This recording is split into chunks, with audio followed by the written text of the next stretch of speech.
Hey guys, welcome to another video in this series. This time we talk about the 5 reasons to buy or to not buy the iPhone XR. This time it's the reasons why you should not buy the iPhone XR and some things which I don't really like about this iPhone. And let me begin with the number 1, and that is the lack of 3D touch. And as you know, the iPhone XR has been the first ever iPhone to skip it, to not have this feature available. And I think it's a shame because they kind of tried it out. I mean, the iPhone XR was the first iPhone because they wanted to make sure that people don't really care about it that much. And the customers kind of proved that it's not the most important feature, and that's okay. But I really like the 3D touch. It made other devices feel much faster, and for the similar price, you can buy something like the iPhone X or even the XS, which are equipped and look kind of similar compared to the iPhone XR, and these are equipped with 3D touch. And I already showed it to you, but if you force press, as you can see on the same icon, if you just force press like this, the iPhone XR is always going to be slower. There is absolutely no exception because the iPhone doesn't know if you're pressing firmly or just going to perform long press haptic touch and stuff. So it's going to add up throughout the day that you use it, and it's going to feel much slower day to day. I think that it's such a shame because 3D touch has been removed from the newer devices altogether. So you're not going to find it on the iPhone 12 or something. But the thing is that when you're buying the older devices like this one, you would expect it to have that because the iPhone XS from the same year had the 3D touch. And it's kind of shame that one of the cool things about older devices is that the 3D touch, at least in my personal opinion, and you don't happen to have that on the iPhone XR. So that's the reason not to get it for me.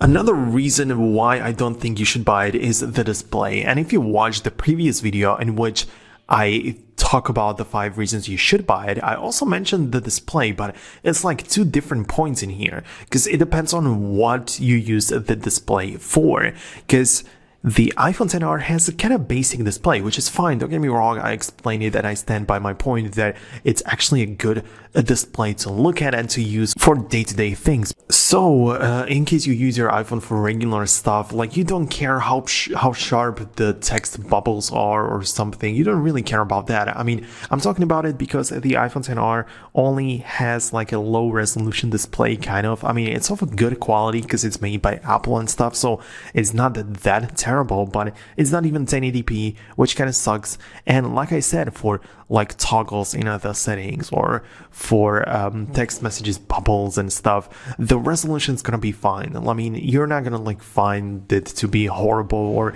it's not gonna be that bad of a deal for you. It's not gonna be that bad, or it's not gonna be unusable by any means. But the problem is when you start to watch content, in case you watch some YouTube videos and stuff, most of the content out there is actually shot in 4K. I'm talking about YouTube videos, I'm talking about some Netflix shows, and everything is in a good quality. Everything is shot 4K most of the time, and if not, 1080p is the absolute basic resolution. So you're not gonna even be able to watch that, which really sucks. For watching content, it's not really the best device in terms of the screen. Of course, maybe you don't care and you just, of course, if you watch some random videos every once in a while, then and you are interested in the content and not in the quality and stuff. But if you watch movies or sports and stuff, then the screen may be kind of the deal breaker. Like I said, if you go through the UI, it doesn't really matter. But when watching content, it kind of shows, to be honest. I mean, it's 2023. The videos shot and broadcasted on the internet are really in full HD quality. So that's something which I don't like to see on the iPhone XR. And speaking of the display, another third reason why you should not buy it probably is the low brightness. And as we are here in the indoors, the display may seem bright. It also depends on the camera settings that I use and stuff, so it's kind of hard to show it to you in camera. But in person, you would notice that when you go outside, the brightness isn't really that good. It only has the brightness of 625 nits, which is 200 less than something like the 13 Pro, for example. So like I said, in the direct sunlight, it may be a bit of a hard to see what's on the screen. And again, it's not I'm not supposed to compare it to the latest iPhones. But if I put the iPhone 14 Pro next to it, this is not even this is the full brightness of the iPhone 14 Pro, and this is the full brightness of the iPhone 10R. So if I open up the settings, the same page, you can see that the iPhone 14 Pro is much brighter.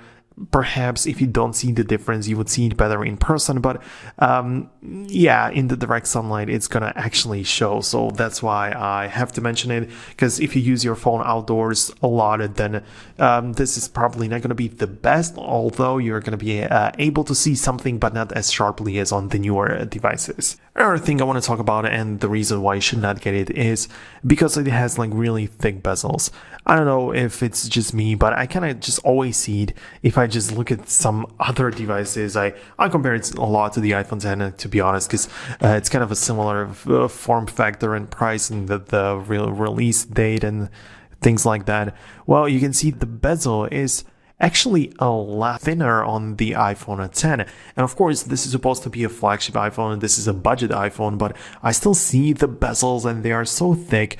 Of course, it may be also an advantage because you can rest your finger like this without touching or pressing anything, but I don't know, for me it's not an advantage at all, and I can always see just kind of ugly bezels around it, which are kind of thick in my opinion.